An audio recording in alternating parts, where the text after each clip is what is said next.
So we So we are back again guys. We are back again guys sa panibagong episodes ng ating reaction na video. At ngayon na nagbabalik ulit tayo dito kay Ghost Bombs Top 5. At ito yung pinamagatang lalaki, sinaniban ng demonyo sa simbahan. Medyo naano ako dun ha. So anyway, at kung di ka pa nakasubscribe, mag-subscribe ka na. At nandyan lang po yun sa may baba. So ano pang hinintay natin? Simulan na natin. Ang inyong matutunghayan ay para lamang sa mga taong matatagang loob dahil maaari itong magdulot ng disturbance sa inyong mahimbing na pagtulog.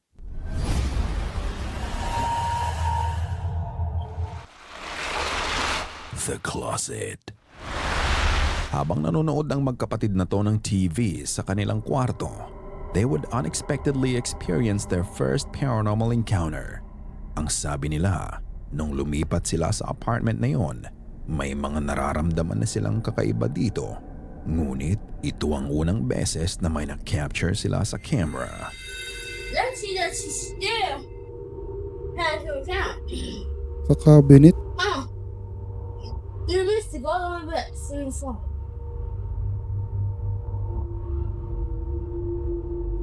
Oh, kita pala yun. Okay.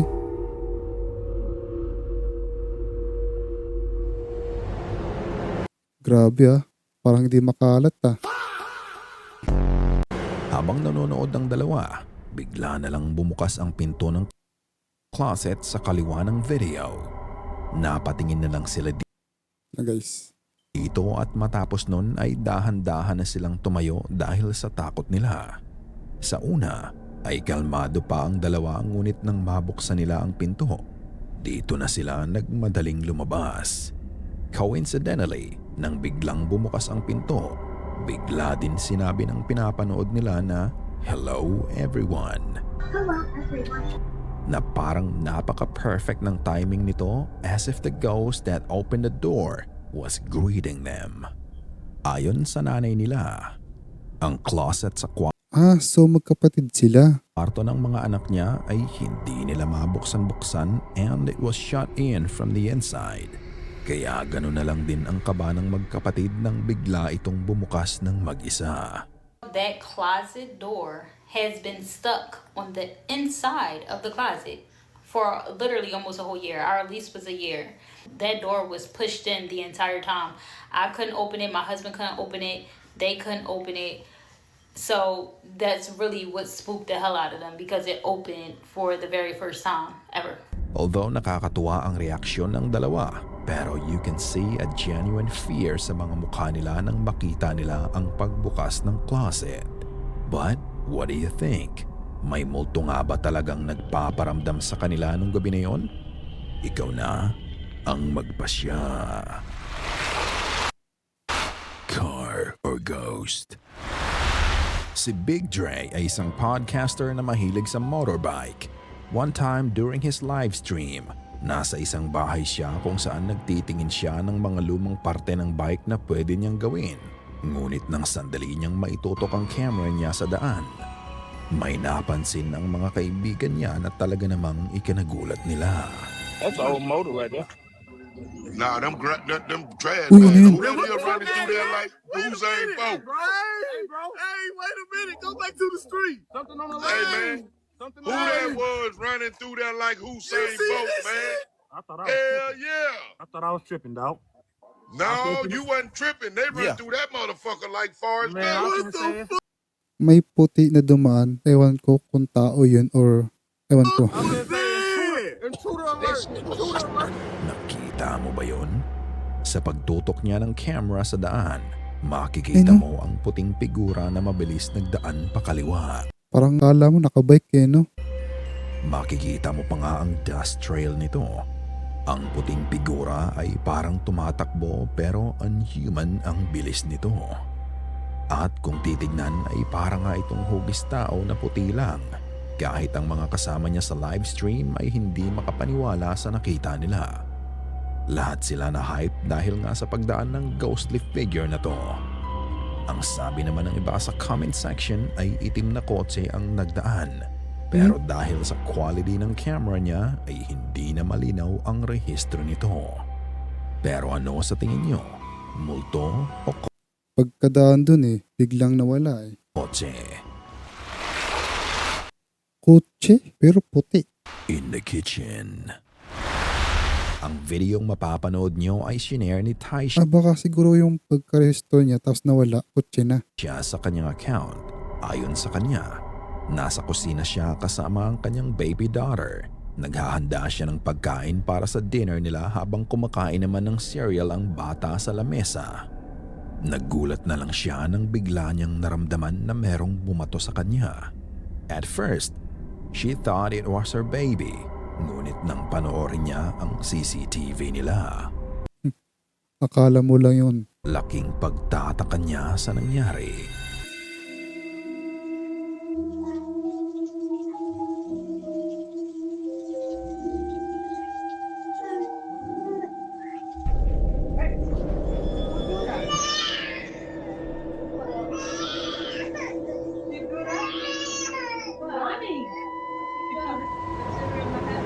As you can see, nakaharap si Taisha sa sink at ang anak naman niya ay nasa lamesa lang.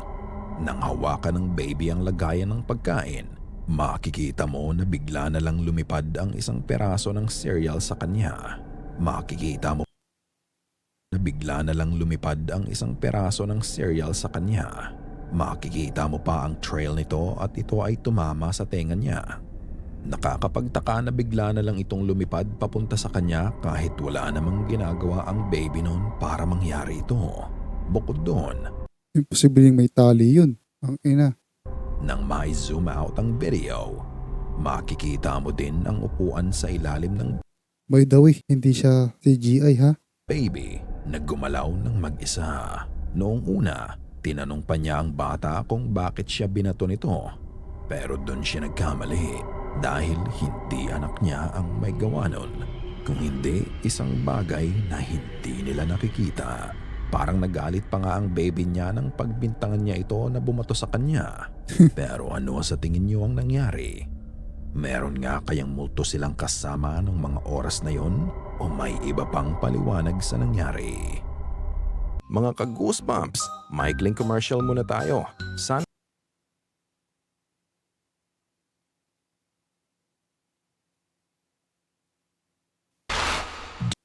demon-possessed. Tuloy-tuloy ang takutan. Demon-possessed. To see an actual demon possession ay isa na ata sa mga pinaka-nakakatakot na bagay na pwede mong makita. Sa video na ito ni Sandy, isang debotong Katoliko, during the adoration, isang lalaki malapit sa altar ang bigla na lang kumilos ng kakaiba at tila din nag-iba ang tunog ng boses nito. Hindi makapaniwala sa nasasaksihan niya. Lumabas si Sandy sandali para tumawag ng pulis at pare. Noong una nga daw ay hindi pa siya pinaniniwalaan ng mga ito. Bah, Ngunit nang ipakita niya ang footage na nakuha niya, dito na sineryoso ng pare ang claim niya.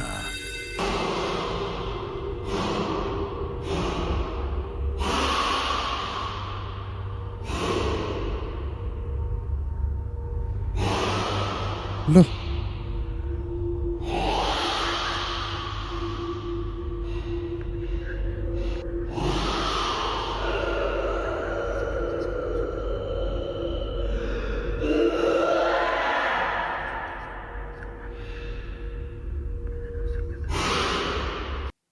Pero yung dalawang nasa unahan, wala silang reaction. Talagang tuloy-tuloy talaga sila.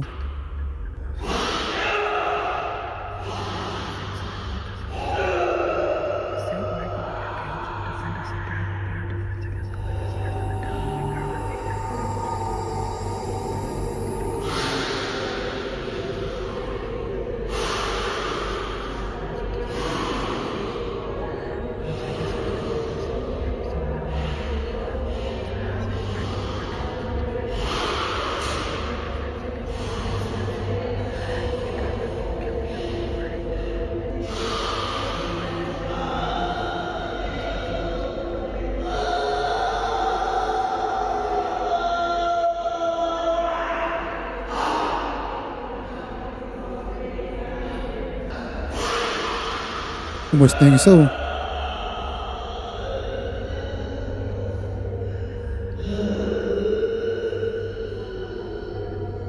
Gagi ka.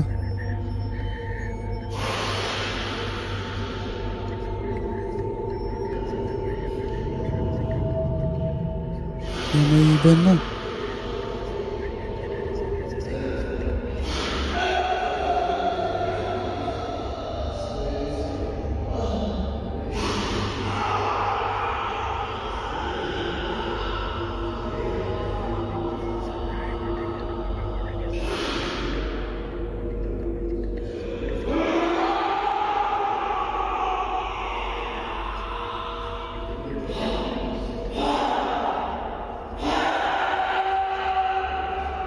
Grabe yan. Maririnig mo ang sigaw at hissing nito na parang hayop. Ayon nga sa kanya, natatakot sila na baka maging violent ito. Pero imbes na umalis ay sama-sama nilang dinasalan ang lalaki. Ang lalo pang ikinatakot nila ay nang lapitan ng isang babae ang lalaki.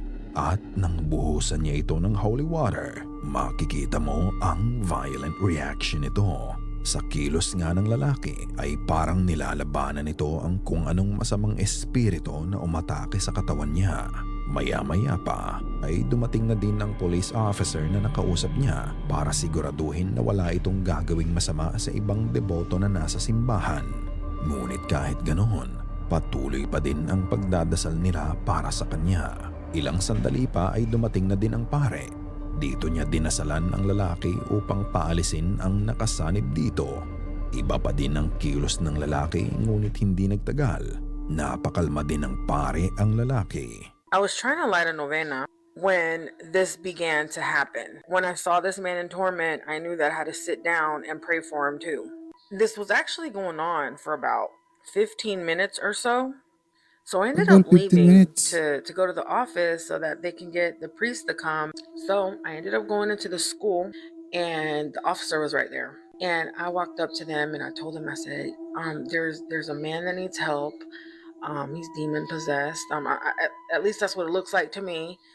And I don't think they believed me either until I showed them Ako never pa ako naka-encounter ng ganyan sa Pilipinas. the footage. So back I went and continued to pray, and literally like moments later, the officer came and then the priest showed up. Unfortunately, hindi na natin alam kung ano ang sumunod na nangyari sa lalaki, kung ginawan pa ba ng succeeding exorcism rite ito. Dahil nang kumalma na ang lalaki ay umalis na din si Sandy sa simbahan. Pero ano sa tingin nyo? Is this an actual demonic possession na nasaksihan niya?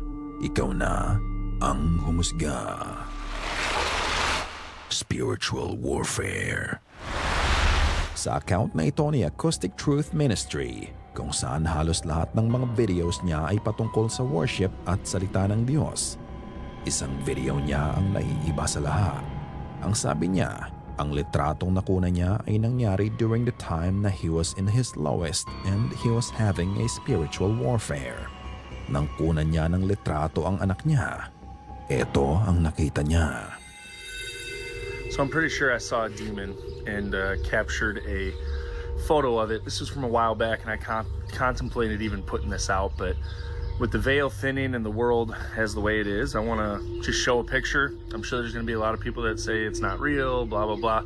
But I figured I would just put it out there and want to know what your thoughts are on it. So here's the picture.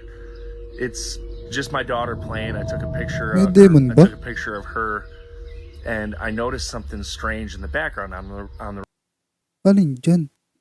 Ito? Ito ata eh. reflection. Now I know my windows are dirty. I know there's a lot of, reflections can play tricks on people, but this is pretty interesting because I was sitting down on the couch and was not standing up. So the shadow, whatever this figure is, So nakaupo siya. I don't know how that could have showed up. And I've had some crazy spiritual warfare lately. And when you zoom in on the face, Ay, this ito thing nga. literally Putragis. looks like he's mocking or laughing. And that was a time in my life where it was just upside down. It's still not perfect, but I definitely know there's been demonic influence. Sabi nga nila, if you are spreading the word of God, demons will do everything to attack and mahak you. Sa picture, makikita mo ang anak niya, ngunit sa background nito, makikita mo ang isang dark entity na nakangiti at tila pinagtatawanan siya. Ang sabi niya, nang kunin niya ang litrato ay nakaupo siya, kaya laking gulat din niya nang Diba? magpakita ang dark entity na to sa kanya. Hindi niya shinare ang photo para takutin ang mga tao, pero para paalalahanan tayo na walang sino man ang makakagalaw o makakasira sa atin as long as naniniwala at nananampalataya ka sa Panginoon. I think Satan and his demons can show up in whatever way that they want. At the end of the day, nothing can hurt us, nothing can touch us when Jesus is your king, and we'll always be protected. Sa tingin niyo ba ay nagkataon lang na may lumabas na demonic entity sa larawang nakunan niya habang Nga oh, may mata oh. Tapos may ilong, may bibig. Nakangiti nga siya oh. may spiritual warfare siya? O ito mismo ay ang pagmamak Ay, sa no? kanya ng evil Pero kapag malayo, nakangiti siya, may mata, may ilong. spirit dahil sa ginagawa niya? Katulad ng dati mga ka-goosebumps, ikaw na ang magpasya. Ikaw na ang bahalang humusga. So anyway, yun lang guys. I hopefully ay nag-enjoy kayo and ingat and God bless. See you in the next one, the video. Paalam.